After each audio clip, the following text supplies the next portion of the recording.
Once upon a time, in the magical town of Hogsmeade, lived a lively and lovable boy named Fred Weasley. He was one of the 7 magical Weasley siblings, known for his mischievous grin and playful spirit. Every morning, Fred would wake up with a wide smile, excited for another day at Hogwarts School of Witchcraft and Wizardry. He'd hop out of bed, stretch, and dash off to find his twin brother, George, to share a joke or two before they headed to school.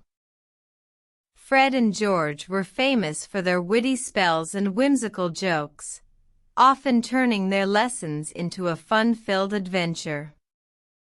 They loved inventing new products for their joke shop, Fred's Wand Shop, from Extendable Ears to Vanishing Cream.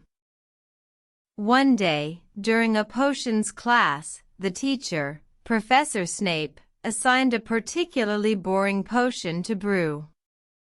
Fred, being the prankster he was, decided to make it more exciting. He snuck a few funny ingredients into the cauldron, hoping to create a potion that would make everyone laugh.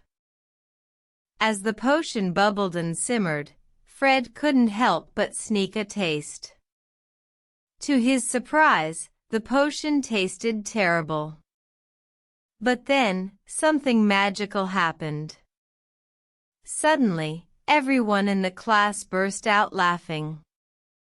Fred's prank had worked. Professor Snape was furious and scolded Fred harshly. But instead of feeling scared, Fred just smiled, knowing he'd brought a little joy to the class on such a dull day. He learned that even a silly prank could bring happiness to others. From that day forward, Fred never stopped finding ways to bring laughter and joy to those around him. He became known as the friendliest and funniest Weasley sibling, always ready with a prank or a joke to lighten the mood.